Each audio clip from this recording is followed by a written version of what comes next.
en qué andamos, qué es lo que estamos haciendo, qué es el programa GADU y abrir las puertas para quienes se quieran sumar para articular actividades con nosotros. Bueno, el programa GADU es un programa de proyectos de investigación de la Facultad de Arquitectura, del Instituto de la Espacialidad Humana. Entonces, y un poco quería hablar al principio de qué significa hacer investigación, qué significa hacer investigación en general y después en particular en el campo de la arquitectura, el diseño y el urbanismo. Me gusta esta cita de Marcel Proust, que dice que el único y verdadero viaje no consistiría en ir hacia paisajes nuevos, sino en verlos con otros ojos. Era un poco lo que planteaba Andrea Juntager, ¿no? Ver todo de nuevo, decía ella, a partir de lo que había ocurrido con la pandemia, de esta realidad, de mirar el mundo que siempre hemos normalizado y hemos entendido de una manera y que ahora lo estamos viendo con estas gafas violetas, gafas moradas, como le dicen algunas. Y ahí en esta cita yo encontraba esto, ¿no? Estos paisajes que son los paisajes de siempre, mirarlos con otros ojos, ver el universo con los ojos de otros, ver los 7 universos que cada uno de ellos ve y que cada uno de ellos es, ¿no? Para mí esto, contado de una manera poética, es la esencia de lo que hacemos investigadoras y investigadores en nuestro trabajo habitual. Y como partimos de lo personal dentro de esta, si bien estoy representando al programa GADU, un poco esta es de dónde vengo, ¿no? De una familia de arquitectes, un arquitecto y un arquitecto, que son mis padres. Estaba metida ahí en el estudio desde muy pequeña. Y no solamente eso, sino que iba a la facultad desde siempre, ahí en el aula magna de la Universidad Nacional de Córdoba, de la Facultad de Arquitectura. Esta soy yo, este es mi papá. Y fíjense, la cantidad de profesores varones que había en esa época y yo estaba ahí, no sé, 8 años dentro de ese grupete. Para reflexionar sobre cómo son estos entornos donde hemos vivido desde siempre, donde encontramos normal que haya tantos profesores varones y que lo encontramos no solamente en esa foto de hace 50 años atrás mío, sino que en una foto de hace un siglo atrás en Bauhaus y en una foto de antes en la École de Beaux-Arts, y si podemos irnos en el tiempo y rastrear cómo esta tradición se ha ido replicando.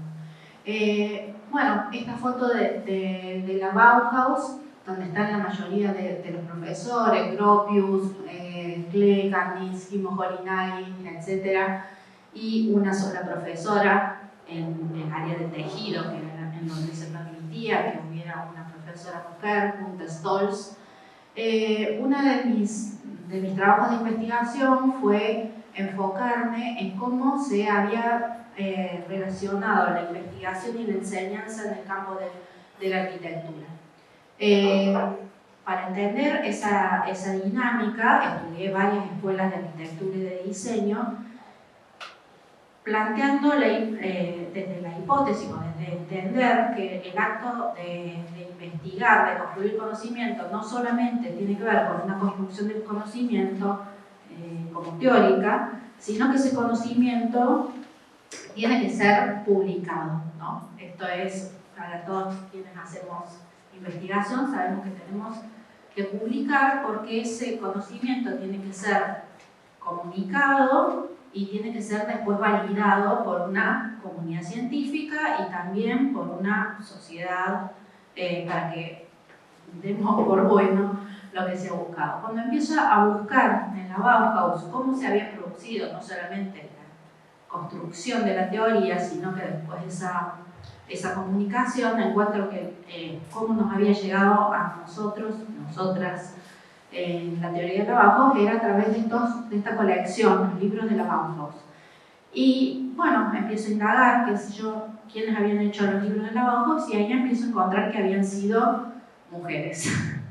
Entonces, esta producción de conocimiento no hubiera sido posible sin la participación de varias mujeres que en general eran las esposas de los profesores, es decir, que cumplían este rol dentro de la academia, que hoy consideramos un rol ya un poco reconocido dentro de la academia, que es la parte de las publicaciones, pero ellas en calidad de esposas nunca tuvieron un cargo académico dentro de esta escuela específicamente, ¿no? Ahí estaba Lucía Mojolinagui, que era una historiadora del arte, que estaba súper formada, había publicado en las grandes editoriales alemanas, sabía cómo armar una colección de libros, es decir, una expertise que no tenían los propios profesores, sabía sacar fotografías, las fotografías que nos llegan hoy de todo el proceso de construcción del edificio de la Bauhaus, las sacó ella sabía trabajar en el laboratorio. Las fotografías también que tenemos hoy de los objetos, la tetera de Marianne Brandt, etcétera, esos que están como flotando sobre digamos, en un fondo abstracto, ella se inventó la forma de sacar esa fotografía sobre un cristal para que, bueno, resaltara el objeto en sí mismo. Bueno, entonces eso fue también como un shock. Estaba investigando por el año 2010, 2012, encontré estas evidencias de que este conocimiento para haber cumplido todo este ciclo completo de la investigación, habían participado personajes que nunca me habían sido mencionados en la Facultad de Literatura. Y si vemos la foto esa, bueno, es un poco comprensible, ¿no?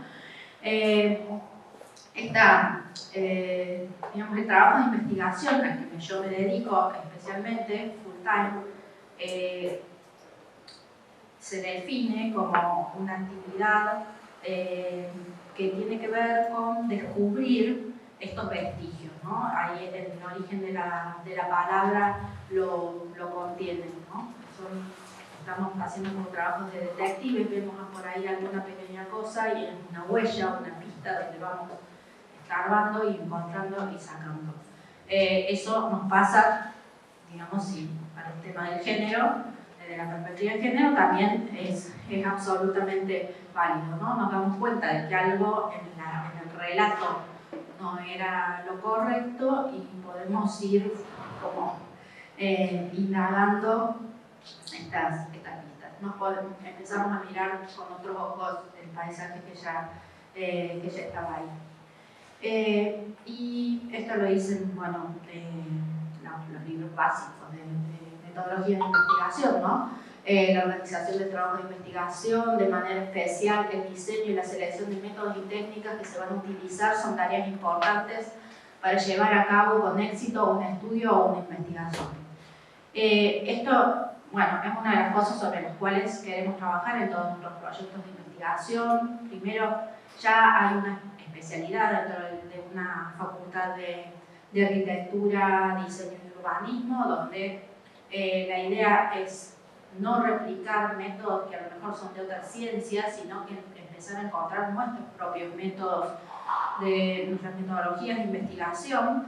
O sea, ya tenemos un desafío, hemos entrado tarde dentro de esta carrera de la ciencia y la tecnología, entonces también tenemos ciertas dificultades para avanzar dentro de estos organismos de ciencia y tecnología, para competir por subsidios, básicamente, porque el tema del financiamiento para llevar adelante estas cosas es súper importante. Y además tenemos el desafío de hacerlo desde nuestras perspectivas, desde nuestras, desde nuestras miradas. Hay ya como todo un bagaje de teoría y de investigaciones realizadas dentro de esta línea. Son herramientas que, ahí pongo dos porque podría poner más, que son útiles y que también tenemos que empezar a reconocer, así como hemos empezado a reconocer a nuestras ancestras arquitectas y diseñadoras, también empezar a buscar un poco, a rastrear dentro de la teoría de la arquitectura y también de otras ciencias y miradas afines, donde podemos ir construyendo estos métodos para acercarnos a nuestro objeto del conocimiento. Bueno, esto también viene del curso básico de metodología de investigación, ¿no? Pero vale también para el tema de la perspectiva de género, porque las tareas de investigación son tomar conocimientos de problemas que otros pueden haber pasado por alto, de nuevo, mirar de nuevo lo que ya se haya visto, e insertarlos en un cuerpo de conocimiento e intentar resolverlos con el máximo rigor para enriquecer nuestro conocimiento. Esta exigencia del máximo rigor yo creo que se multiplica también en los trabajos que hacemos dentro de este campo, ¿no? Porque hoy comentaban también que cómo se rescataba la memoria de las arquitectas, etcétera, etcétera. Y que las que habían trabajado a principios del siglo XX quizás todavía estuvieran disponibles para hacerles entrevistas. Bueno, pero cuando trabajamos en esto vemos que nunca es suficiente, porque podemos rescatar un relato, bueno, pero debe ser lo que la vieja esa cuenta, ¿no? O buscamos entonces en los archivos y vemos que está la firma de ella y te dicen, bueno, no, pero seguro que el marido era muy caballero y dejó que firmara el plano. Y es como una exigencia de buscar y de demostrar por encima de lo que he tenido que demostrar en otros trabajos de investigación que he hecho, ¿no? Entonces, también esta búsqueda de las cifras, de los datos, etcétera, es un trabajo arduo de construir.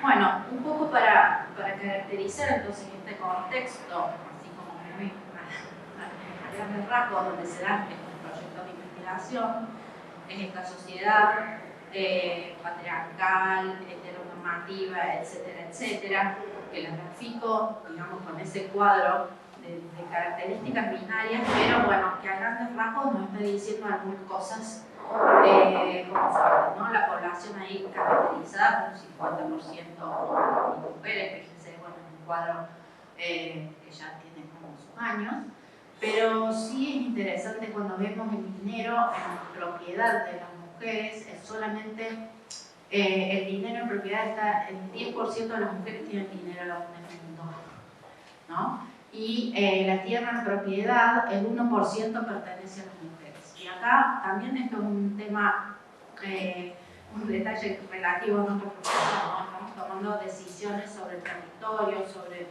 ciudades, etcétera, y tenemos solamente el 1% de la propiedad del planeta. La mayoría de los pobres del planeta son mujeres, la mayoría de adultos y adultas analfabetas son mujeres, la mayoría de personas desnutridas son mujeres, la mayoría de niñas no escolarizadas son mujeres, mientras que los puestos parlamentarios, los puestos donde se toman las decisiones, la mayoría son varones. Entonces, tenemos como un escenario complejo, a veces tenemos una mirada optimista porque vamos a avanzar concretamente, pero por ahí hay algunos cálculos que dicen que todavía nos faltan 300 años para alcanzar así que claro, y empezar a moverse porque si estamos solos no se va a mover. Esta es una obra de Barbara Kruger, ¿no? Esta artista que hace estos collages con estas frases, ¿no? Y esto para mí también, así como la frase de Proust al principio, es como más de una explicación técnica, estas imágenes, como decía también Andrea Schultz, ¿no? que nos ayudan a entender. Dice Barbara Kruger, tus manías se transforman en ciencia, ¿no? Entonces, todos estos números que veíamos que describen nuestro mundo, nuestra sociedad, se transforman en ciencia. La ciencia, digamos que en un punto es el reflejo de esta sociedad, y por lo tanto tenemos que desarmar y construir nuestra forma de hacer ciencia, nuestra forma de comunicar la ciencia, etc. Sigo definiendo el contexto, pero ahora me vengo como más aquí, acá a la FADU, y tomo, para tomar uno de los tantos datos que tenemos sobre esta institución, este último libro que salió hace, no sé, 2 o 3 años, un poquito antes de la pandemia, me parece, de alumnos y arquitectos. Ya el título, bueno, era, y bueno, pero sí, era de alumnos y arquitectos, porque vamos a ver que va haciendo una selección a través de las décadas, y mostrando quiénes han sido como personajes ejemplares o dignos de ser mostrados entre los estudiantes aquí de esta facultad, ¿no? De la FADU. Y ahí vemos que hay mujeres, también 10%, y varones 89,8%. Y va siendo, está dividido por etapas, una especie de línea de tiempo, ¿no? Y entonces en estas primeras décadas, entre los 30, 40 y 50, vemos que hay un 20% de mujeres. En la década del 60 hay un 15% de mujeres. En la década del 70 hay un 10% de mujeres. En la década del 80 hay 0% de mujeres. A medida que nos vamos acercando, parece que las mujeres van desapareciendo, lo cual es extraño porque en los años 80, en las universidades argentinas, la matrícula alcanza la paridad. En la época en que yo estudié arquitectura, y no es que hubiéramos cero mujeres, ¿no? Entonces ya ahí empieza a ocurrir esta cosa, bueno, rara, ¿no? Rara, si lo miramos así, para otras personas, totalmente normalizado, que no les pareció raro no encontrar a ninguna arquitecta relevante que hubiera estudiado durante los años 80. Bueno, otros trabajos que hemos hecho también han sido revisar todos los materiales o los libros de arquitectura, los más usados en las bibliotecas, para entender qué es lo que utilizan estudiantes. También lo hemos hecho con la Wikipedia, que en realidad es lo que más utilizan los estudiantes, pero en los libros que están en la biblioteca ahí tenemos los porcentajes en los que están citadas las arquitectas. Con suerte llegan al 1,5 o 2% en estos materiales.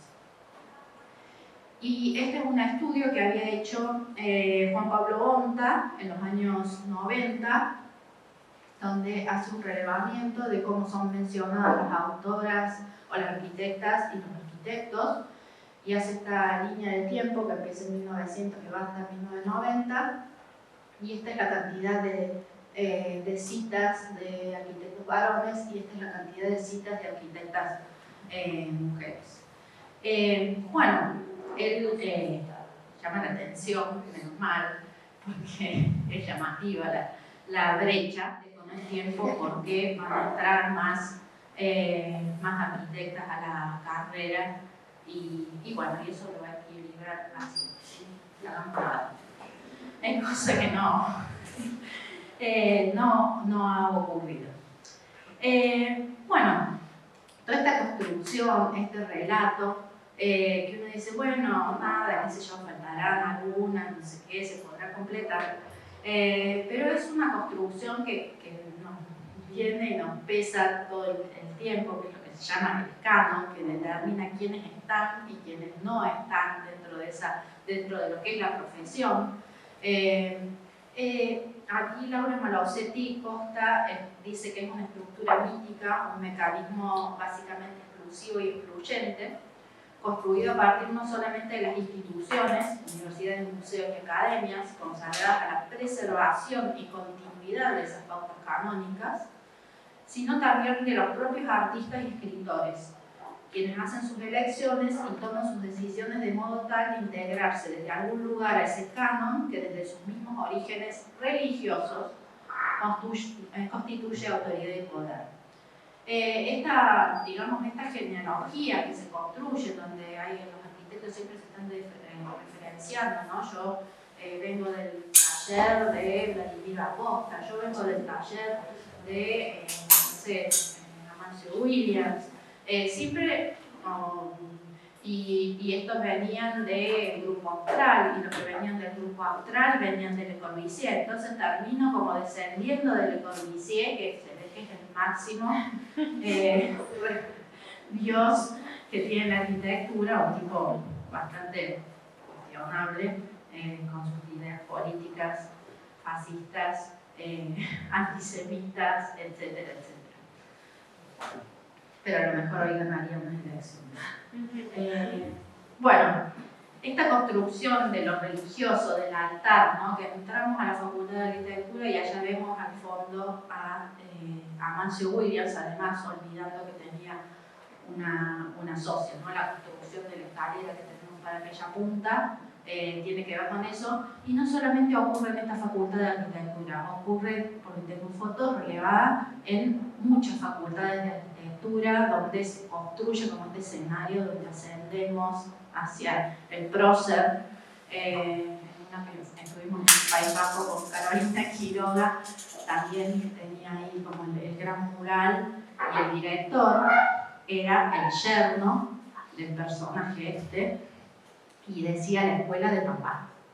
O sea, más patriarcal que esto no pudimos encontrar. Pero aquí tenemos esta cosa de información. Bueno, y siguiendo con nuestro entorno donde estamos trabajando en este programa GADU, tenemos relevados estos números donde las mujeres dirigen el 52% de los proyectos, es decir, son mayoría, pero después, techo de cristal, el 34% solamente dirigen institutos y centros. Todos estos datos que hemos armado a través del programa también nos sirven para comunicar a través de redes sociales. Como digo, hay que empezar a buscar otros métodos para comunicar estas situaciones.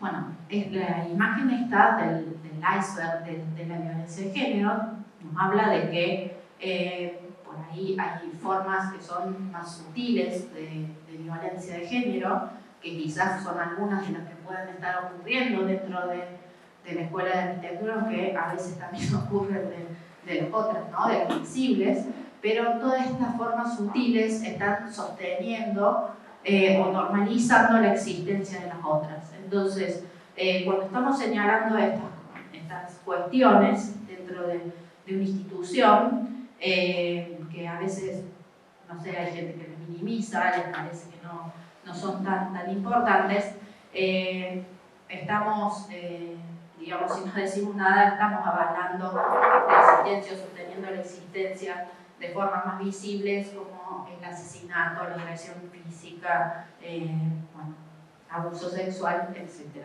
que de hecho ocurren bastante, lamentablemente, cotidianamente en este sitio.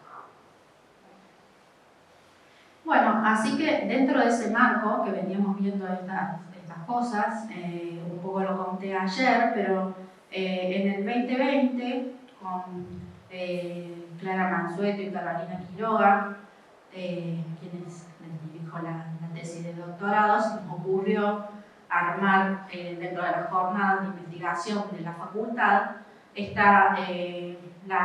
digamos, nos podíamos presentar para proponer mesas temáticas, y se nos ocurrió el nombre, no me acuerdo cómo fue que surgió, de género, arquitectura, diseño y urbanismo, que hacía como el juego con FADU, el nombre de la facultad, ¿no? Ahí hicimos una convocatoria, se presentaron, no sé, 8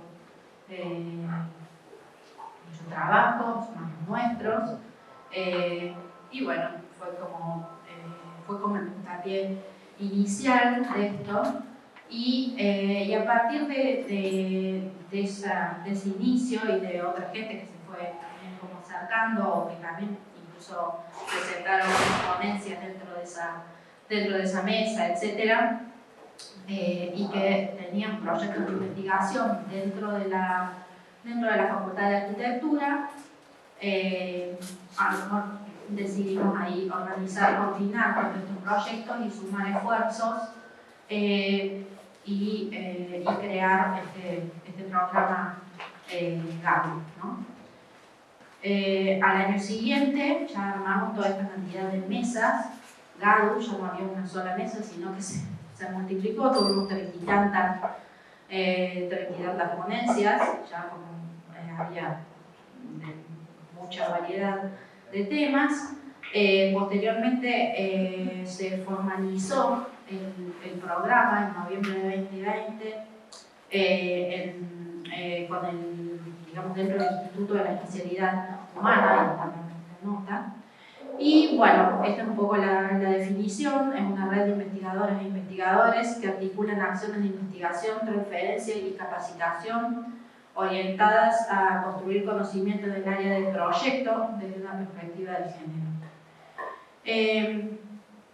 Nos preocupaban estos temas del género como categoría de análisis, que nos permitía indagar, que era una perspectiva que había sido habitualmente omitida dentro de la investigación proyectual, porque nosotros nos conocíamos fundamentalmente como proyectistas, es lo que nos aúna dentro de las diferentes disciplinas de la facultad. Donde los valores masculinos han protagonizado la bibliografía y el corpus teórico y metodológico que sustenta procesos de pensamiento y diseño del inventario.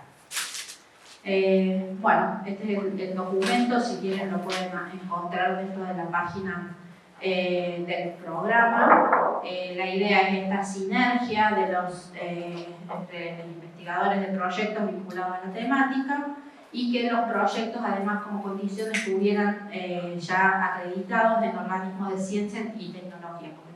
O sea, muchas de nosotras pertenecíamos a diferentes grupos, activistas, colectivas, etcétera, pero no estábamos trabajando en ninguno de ellos fuertemente en el tema de ciencia y tecnología.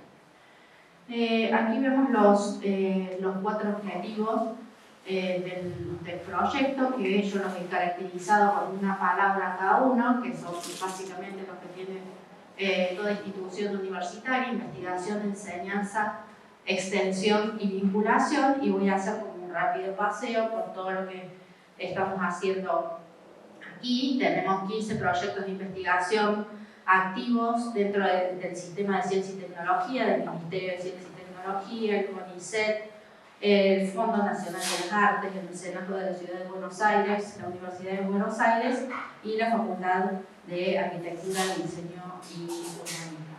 Hay proyectos de distintos tipos. Uno de ellos, o 2 de ellos, son el PICT y el CUPI que acaba de contar Natalia, donde somos uno de los nodos, y mañana vamos a escuchar la presentación del PAD, que es otro de los proyectos que tenemos. En ese marco, y esto, bueno, ya ha quedado un poquito desactualizado, pero en 2021 tuvimos como esta producción de libros, capítulos de libros, artículos en revistas, con referatos, sin referatos, papers, etcétera, etcétera.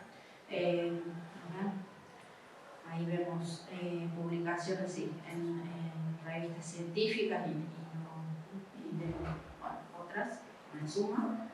En el área de la enseñanza, dentro del programa se ofrecen pasantías que articulan con la enseñanza del grado y el posgrado. En el año pasado se atendieron 175 pasantes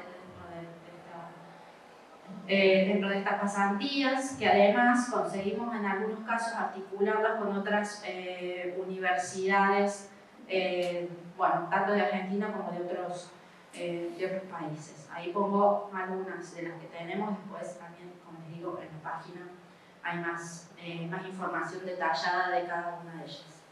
Otras acciones son como estas más puntuales, como fue la presentación de este documental, Lina Bobardi, del vidrio y el barro, que es un documental que hizo Josep María Montaner, y que aprovechamos la oportunidad para convocar a diversas cátedras de proyecto para que asistieran a la presentación del documental, la presentación en Argentina de este documental, lo cual constituyó como un evento importante. No sé, participaron, no sé, estaba el aula magna llena de estudiantes de arquitectura mirando esta proyección.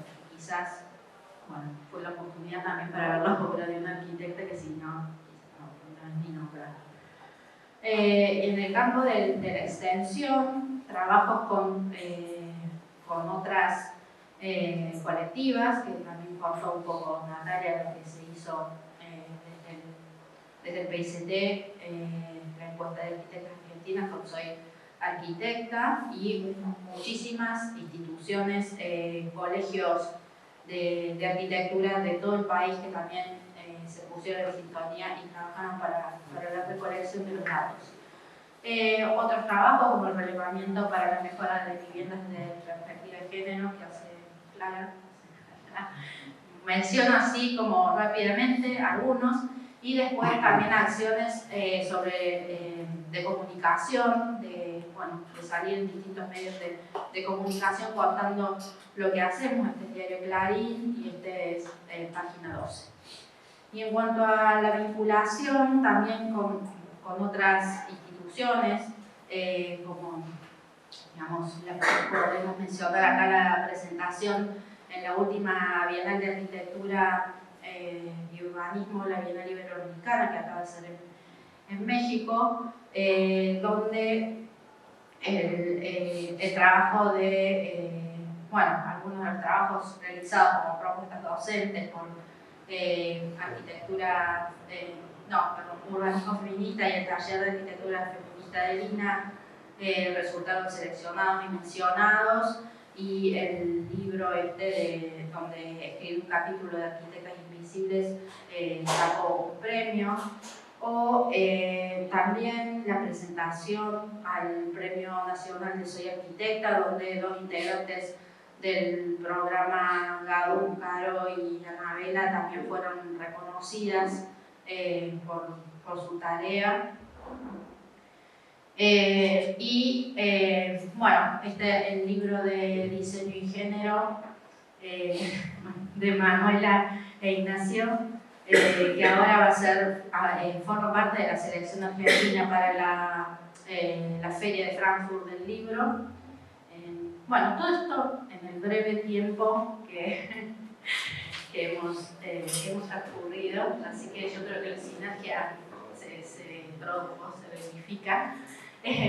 Y por último, el armado del Congreso, ¿no? Esta cosa que fuimos escalando entre las mesas GADU y que estamos aquí en este Congreso GADU, donde han participado muchísimas instituciones, colectivas, grupos, proyectos de investigación, etcétera, etcétera, y que pretende seguir ampliándose, que estamos ya pensando dónde va a ser el próximo, cuándo se sabe, pero dónde. Bueno, ahí estamos viendo. Y bueno, ahí dejo